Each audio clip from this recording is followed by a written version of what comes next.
Bom dia, bom dia, bom dia, meus queridos. Eu espero que vocês estejam bem, graças a Deus. Hoje vamos falar de um assunto chamado calor, né, que é o início da parte da calorimetria, esse assunto que a gente vê no segundo ano. Vamos imaginar duas situações inicialmente. Vamos pegar um copo com água que você acabou de tirar da geladeira, ele vai estar frio, certo? E um outro copo com água também, que você acabou de tirar de uma panela que estava no fogão, fervendo, tá? Então a gente tem duas situações aqui. Uma situação em que a água está bem quente e uma outra situação em que a água está fria, certo? Bem, diante dessas duas situações, o que a gente vai observar no âmbito atômico e molecular da molécula da água, dessa quantidade de água? As moléculas de água fria, né, que você acabou de tirar da geladeira, elas vão estar vibrando. Só que elas vão estar vibrando, elas vão estar se movimentando bem devagarzinho, tá? Elas vão estar juntinhas ali, mas elas vão estar vibrando bem devagarzinho. Já nas moléculas da água quente que você tirou do fogão, as moléculas vão estar juntinhas, né? Mas elas vão estar agitando muito rápido, tá? Isso se deve pelo aumento da temperatura que as moléculas teve quando estavam em contato com a chama do fogão, tá? Aqui, o ambiente frio de dentro da geladeira fez com que essas agitações das moléculas ficassem menor. Essa agitação que essas moléculas têm em um contexto macroscópico, não estou mais falando no âmbito atômico e molecular, mas sim observando essa quantidade de água que está dentro do copo, é chamada de energia térmica. Em alguns livros a gente encontra esse nome também chamado de energia interna, tá? Então, essa energia térmica que os copos vão ter, tá? No caso, essa quantidade de água fria e essa quantidade de água quente, que vão ser diferentes, estão diretamente ligadas à temperatura. Vamos propor uma quantidade de temperatura aqui. Essa quantidade de água fria, né, vai estar a 5 graus Celsius, por exemplo, só da geladeira, né? E essa daqui, que saiu do fogão, quase evaporando, né? Vamos supor que esteja a uma temperatura de 95 graus Celsius, tá? Vamos considerar que essas duas quantidades, que essas duas águas que estão aqui nesses copos estejam sendo observadas ao nível do mar. Assim, a gente pode ter a água no seu estado líquido com essa temperatura, certo? Quanto mais a altitude for elevada do local onde nós estamos, essa temperatura aqui vai ficando cada vez menor ao ponto dela evaporar. A gente vai falar sobre isso um pouco mais na frente. Mas observe o seguinte, essas duas quantidades de água, quase fervendo e quase virando gelo, tá? Elas vão trocar calor com o meio externo. Elas vão trocar. Consequentemente, essa quantidade de água aqui vai elevar a sua temperatura e, consequentemente, essa quantidade de água vai diminuir a temperatura, de forma que essa troca de energia, né, fique em equilíbrio, no caso, equilíbrio da temperatura, até eles chegarem na mesma temperatura. Vamos considerar que esses dois corpos estejam dentro de um ambiente fechado, tá? Dentro de um ambiente fechado. Então, essa quantidade, né, de água quente vai transferir energia para o meio e que esse meio vai transferir energia para essa quantidade de água aqui, que está agitando mais lentamente. Então vai haver uma troca de energia térmica. Essa troca de energia térmica é justamente o que a gente chama de calor. Então aqui pra gente, calor é a troca de energia térmica entre corpos de temperaturas diferentes. Eu vou colocar o símbolo matemático diferente, tá? entre temperaturas diferentes. Então a gente vai observar isso aí, tá? O calor, ele nada mais é do que a energia térmica fluindo de um corpo para o outro.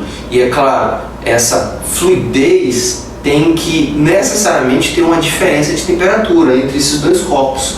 Esse corpo está mais quente, vai para o corpo mais frio. É óbvio, é intuitivo que o corpo mais quente vai esquentar o corpo mais frio, né? E por consequência dessa obviedade, tá? A gente vai ter que o calor vai fluir sempre do corpo mais quente para o corpo mais frio, tá?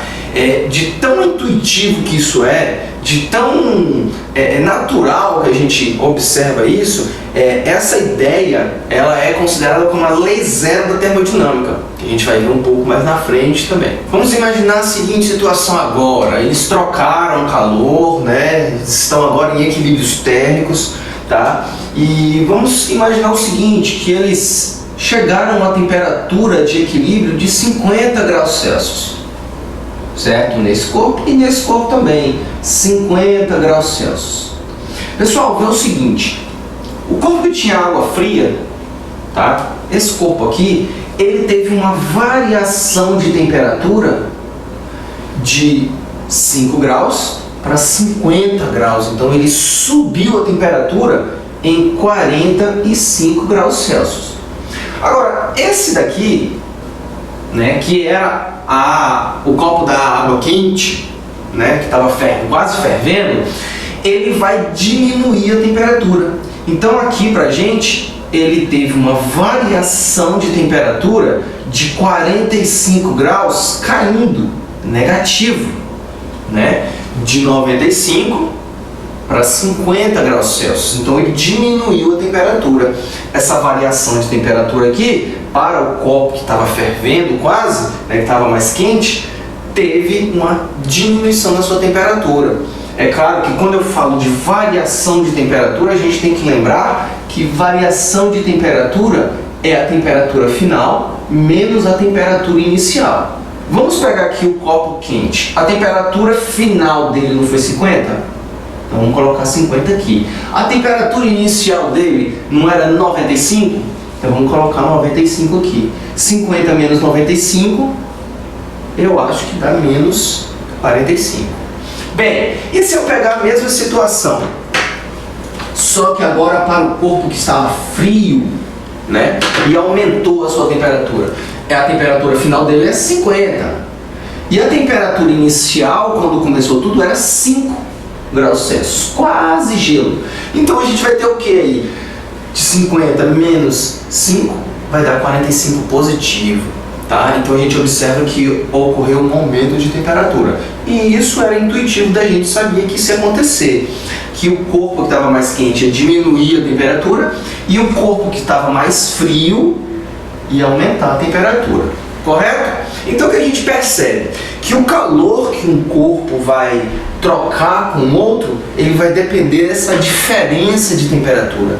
Ele vai depender da diminuição da temperatura ou do aumento da temperatura, tá? Então é o primeiro ponto que a gente vai ter que observar aí, tá? O calor depende da diferença de temperatura, tá? Eu vou escrever em termos da simbologia que a gente usa, tá? Diferença de temperatura, ou se você preferir, variação de temperatura, que seríamos imaginar uma outra situação aqui para a gente abordar um outro ponto dessa questão da troca de calor.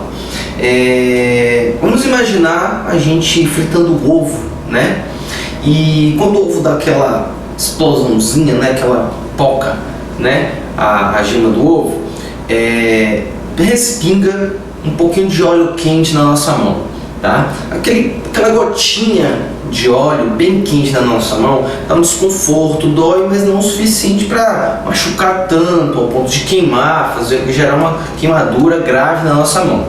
Bem, aquela gotinha tem uma certa quantidade de energia térmica associada a ela, até com temperatura bem elevada, né?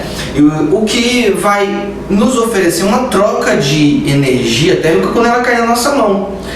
o calor vai fluir da gotinha de óleo para nossa mão, e aí consequentemente aquela parte da nossa mão que foi encostada com a gotinha vai elevar a temperatura, por isso que a gente sente aquele desconforto na nossa mão. Agora, se for uma quantidade muito grande de óleo naquela mesma temperatura, a quantidade de calor que vai ser transferida para nossa mão vai ser muito maior, consequentemente a temperatura da nossa mão se eleva. Bem, por que eu estou abordando isso? Eu estou colocando essa situação porque a quantidade de massa, né, vai influenciar na quantidade de calor que é trocado de um corpo para o outro, né? Imagine que aquela gotinha respingada, né, do óleo, né, quando a gente frita o ovo, é uma quantidade de massa bem pequena. Agora, um meio litro de óleo naquela mesma temperatura vai gerar uma lesão muito grande na nossa mão. Por quê? A queimadura vai ser muito maior. Por quê? Porque a temperatura da nossa mão vai ser muito mais elevada, certo? E aí a gente queima a nossa mão.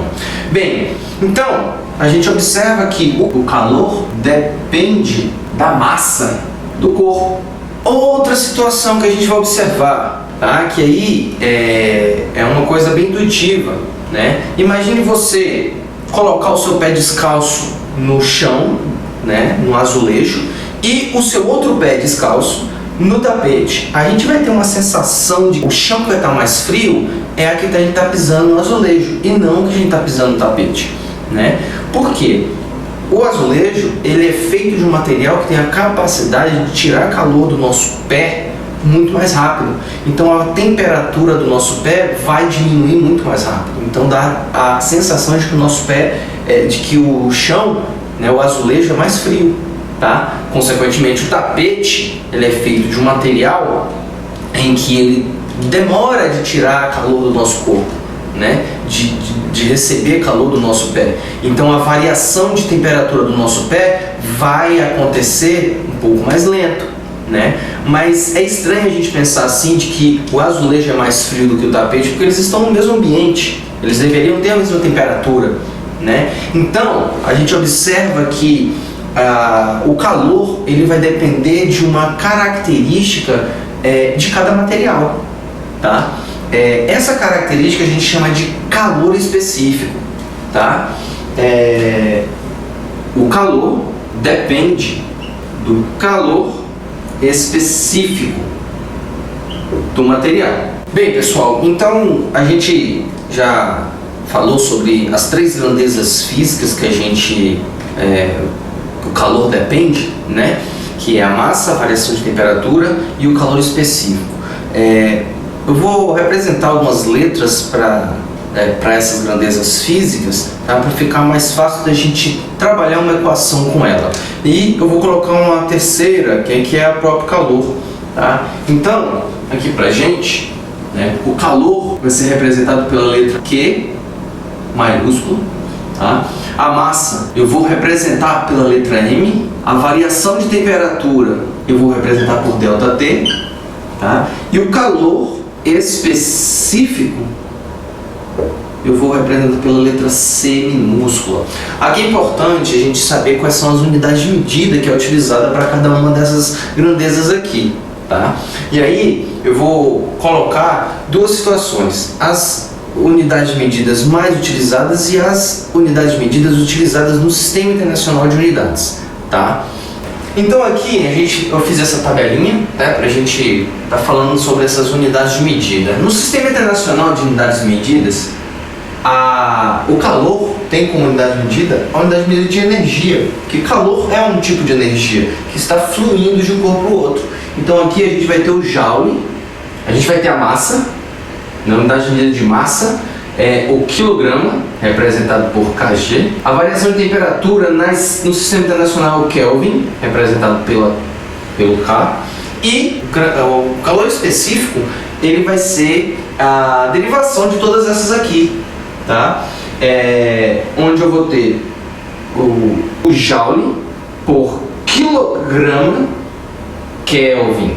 Já vou falar sobre esse Kelvin aqui, que a gente pode substituir por graus Celsius, vocês vão entender já. Agora, o mais utilizado, pessoal, a unidade de medida de calor é o caloria. caloria. Você já deve ter ouvido muito falar sobre ela, tá? Essa unidade de medida, tá? Eu vou representar pela abreviação cal. A massa vai ser simplesmente grama, representado pelo Gzinho. A variação de temperatura, a gente vai utilizar o Celsius, tá? Graus Celsius. E o calor específico, a derivação dessas aqui, que seria calorias por grama graus Celsius, tá? Como eu falei para vocês, eu posso colocar aqui, ó, também graus Celsius. Por quê? Porque na escala de temperatura, eu estou me referindo a uma variação de temperatura. E aqui a variação de temperatura na escala Celsius é igual à variação de temperatura na escala Kelvin. Vamos lembrar de uma coisa, quando eu falei sobre escalas térmicas, lembra dos termômetros que eu mostrei para vocês? O ponto de gelo e o ponto de vapor.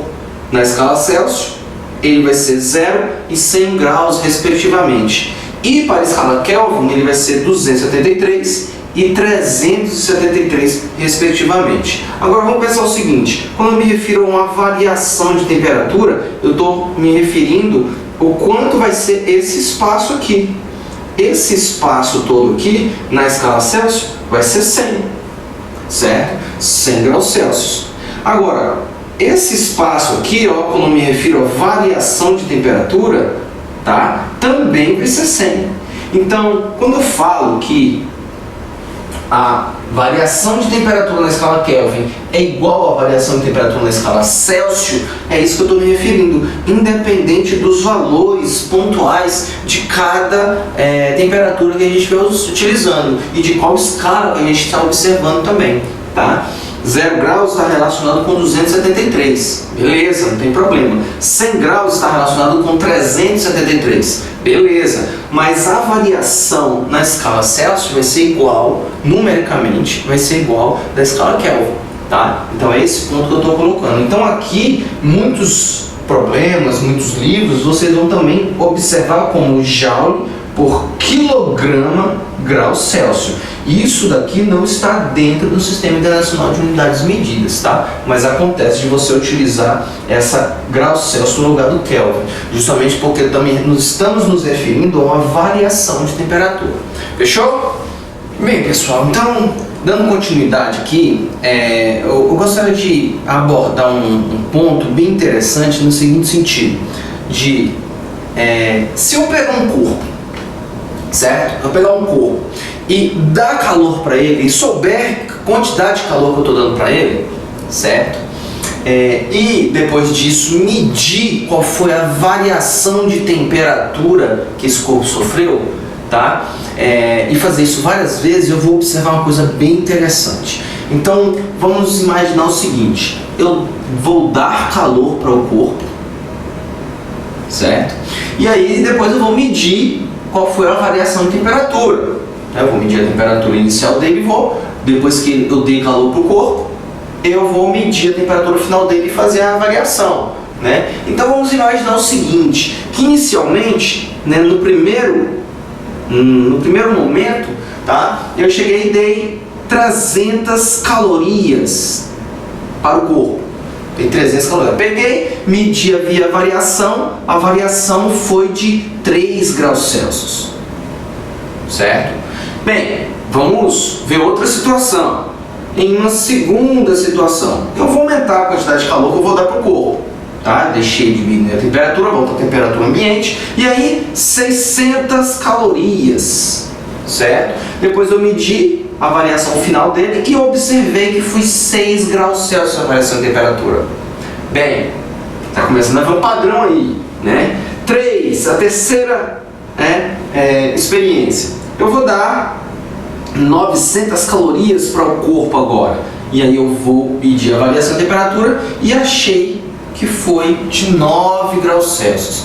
Bem, se eu continuar, né, uma quarta e uma quinta, né, por exemplo, 1500 calorias, a variação de temperatura, você já deve até imaginar, 15 graus Celsius, né? Se for 3000 calorias, então aqui vai dar 30 graus Celsius. Bem, observe que a variação de temperatura tá indo está crescendo de acordo com que eu estou dando uma quantidade maior de calor para o corpo, certo? Isso é importante, tá? Por quê? O pessoal estava estudando lá no início, né, dessa teoria aqui, eles perceberam que quando eu pego, tá, o calor que eu dei para o corpo e dividir pela temperatura, esse valor ia dar sempre o mesmo valor. Por exemplo, aqui, nesse caso, se eu pegar o calor e dividir pela variação de temperatura, o que vai acontecer aqui? Então, se eu pegar 300 e dividir por 3, eu vou ter 100. Se eu pegar 600 e dividir por 6, eu vou ter 100 também. E se eu pegar 900 e dividir por 9, eu vou ter 100 também. Olha que legal. E se eu pegar 1.500 e dividir por 15, eu vou ter 100 também. Olha só, para terminar, se eu pegar 3.000 e dividir por 30, eu vou ter 100. Olha só o que o pessoal observou. Aquela interrogaçãozinha que está bem ali, tá? A gente deixa de colocar uma interrogação e aí a gente descobriu uma coisa importantíssima. Vai dar sempre o mesmo valor. Vai dar sempre o mesmo valor. Esse valor, eles batizaram de capacidade térmica, ou também, um outro nome que a gente viu em outros livros, tá? Capacidade calorífica, tá? Aqui eu vou usar a notação que a gente usa no ensino médio, tá? Capacidade térmica, tá? Que eu vou representar pela letra C. É claro que essa letra C depende do corpo que a gente estiver observando. Nesse caso aqui, esse corpo pode ser uma esfera, por exemplo. Tá? Então, eu vou representar por esse Czão, C maiúsculo, né? Então, se eu fizer um paralelo dessa fórmula aqui, ó, Q é igual a massa vezes o calor específico vezes a variação de temperatura, pegar essa variação de temperatura e trazer para cá, eu vou ter a seguinte fórmula: Czão vezes a variação de temperatura. Elas são muito parecidas, né? Elas são muito parecidas. E aí eu vou observar a seguinte analogia, que a capacidade térmica, que é esse C maiúsculo aqui, tá?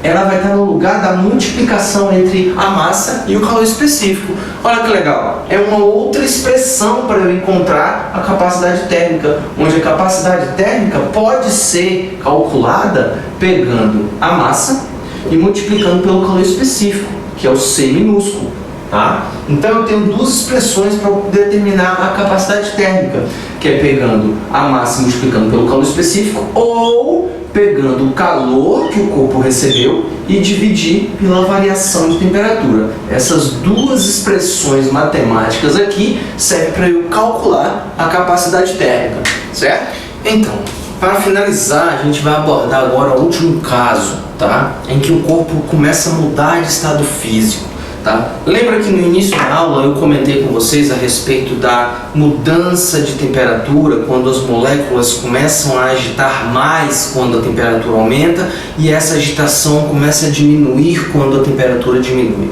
certo? Então aqui a gente tem o seguinte: quando o corpo está no estado sólido, certo? As suas moléculas estão bem presas umas às outras. Elas estão agitando, mas essa força que une elas é bem forte. Quando essa agitação chega a um ponto que é grande o suficiente, ela se rompe, tá? Mas as moléculas ainda ficam juntas. Elas se moldam ao recipiente, né? Porque elas ficam mais maleáveis. E aí o corpo, no seu estado sólido, que era duro, ela passa a ser líquido e aí ela consegue moldar-se ao recipiente dela. Se essa agitação começar a aumentar, né? Voltar a aumentar, ele vai para o estado gasoso. Certo? Nesse estado gasoso, as moléculas que estavam juntas, elas começam a se romper essa junção e essas moléculas começam a se movimentar sozinhas no ambiente, tá? Que ela começa a se tornar gás, certo? Então, dessa maneira que existe a mudança de estado físico. O interessante é que na mudança de estado físico, tá? A temperatura se mantém constante. tá? A temperatura não vai mudar. Então o que vai acontecer? A gente vai observar que quando existe uma mudança de estado físico, a temperatura vai se manter constante. Esse é o ponto principal aqui pra gente. Vamos pegar, por exemplo, né, a água. A água, ela vai do estado sólido para o estado líquido, né, ela deixa de ser gelo e começa a ser água, ela vai se derreter, né, quando ela chegar a 0 graus Celsius. O contrário também acontece. Do estado líquido ela começa a virar gelo a 0 graus Celsius, certo? Aqui, no estado gasoso, tá? Indo do líquido para o gasoso, a água ao nível do mar é a 100 graus Celsius. E o contrário também, tá? No estado gasoso, para começar a ficar líquido novamente, é 100 graus Celsius também, tá? Então a gente vai observar isso aí, tá? Essa mudança de estado físico, tá, tem nomes, certo? E vamos observar a seguinte coisa. Quando ele vai do estado sólido para o estado líquido, o nome dessa transformação se chama fusão, tá? Fusão. Quando ele vai do estado líquido para o estado sólido, tá? Esse nome é solidificação. Certo? Agora, quando ele vai do estado líquido para o estado gasoso, tá? A transformação que a gente vai chamar aqui vai ser vaporização. O contrário do estado gasoso para o estado líquido, né? A gente tem dois nomes para eles: liquefação e condensação. Agora, pode acontecer dele pular o estado líquido, né? Ele ir diretamente do estado sólido para o estado gasoso, ou o contrário, o caminho contrário. Ele vai receber o mesmo nome, tá? Por isso que eu coloquei as duas setinhas aqui. Ele vai receber o mesmo nome, que é chamado de sublimação. Situações raras e extremas, né, da natureza, tá? Então, a gente vai observar isso aqui. Agora, falando da troca de calor que um corpo vai ter para ele mudar de estado físico, claro, para ele manter, né, mudar esse estado físico que ele está, do estado sólido para o estado líquido, ele vai ter que continuar recebendo calor. O problema é que, se a temperatura se mantém constante, a gente não vai poder utilizar aquela expressão matemática que a gente utilizava para poder calcular o calor que ela tinha, onde a gente tinha essa equaçãozinha aqui. É igual a massa vezes o calor específico vezes a variação de temperatura, porque a temperatura vai se manter constante. Se a temperatura se mantém constante, essa variação aqui é zero.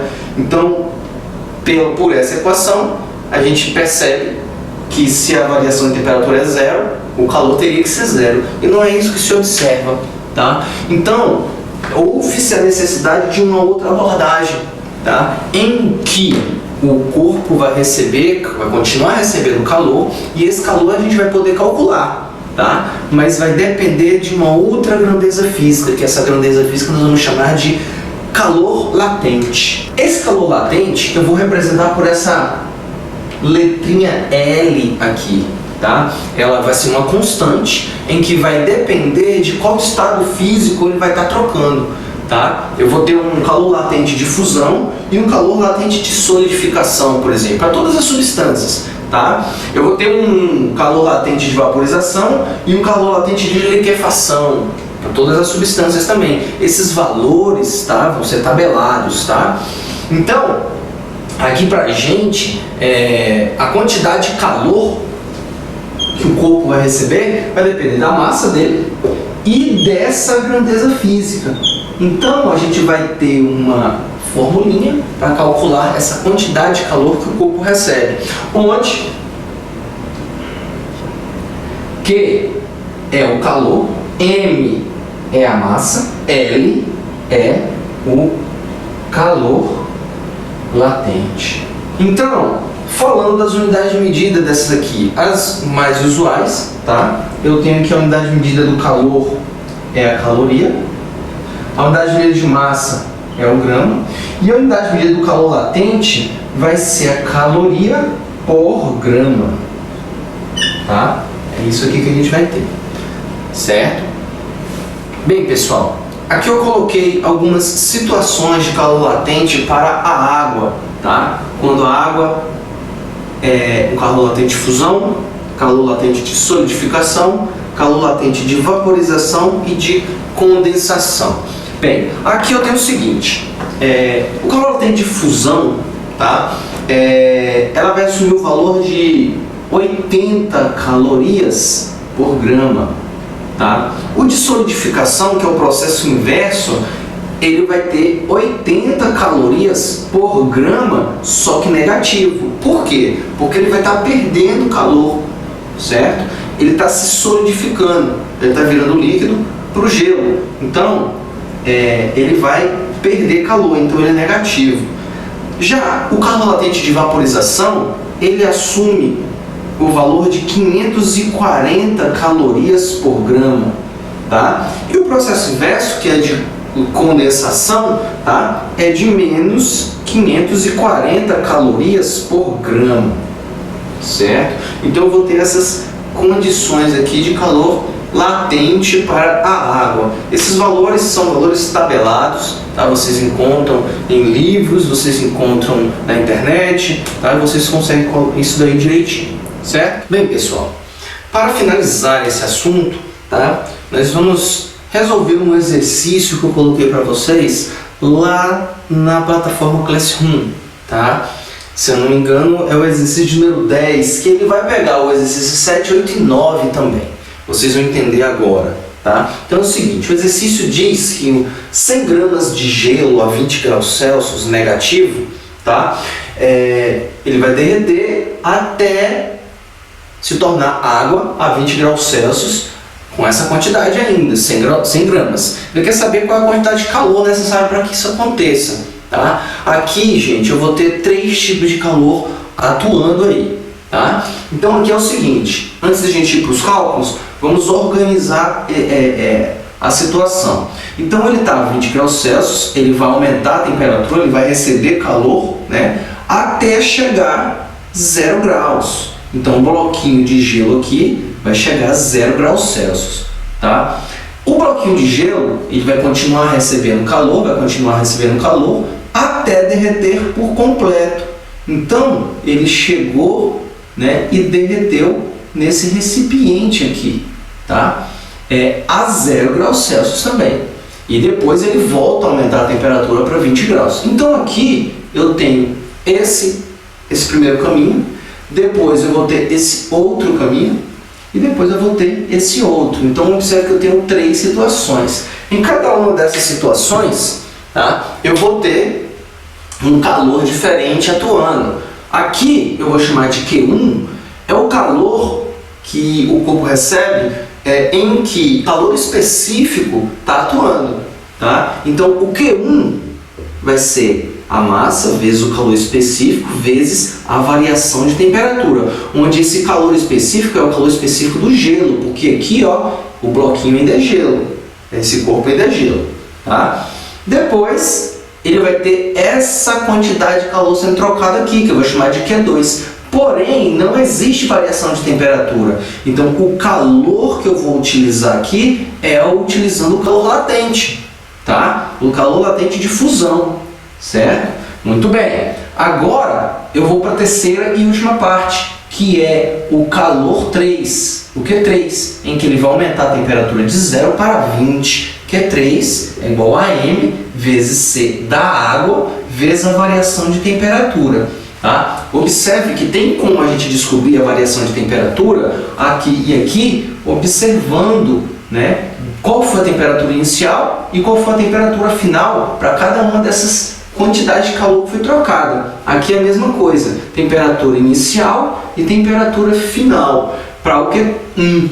Só que no Q2 não tem variação de temperatura e aqui na formulinha do Q2 não tem o ΔT para a gente poder substituir, porque seria 0. E aí, se a gente fosse colocar 0 ali, seria a quantidade de calor 0. E isso é incoerente, tá? Então, substituindo os valores que a gente tem, 100 gramas da massa vezes o calor específico do gelo, 0,5 vezes a variação de temperatura. Pessoal, de menos 20 para 0, ele subiu 20 graus. Então aqui eu tenho 20 graus positivo. Vamos substituir aqui.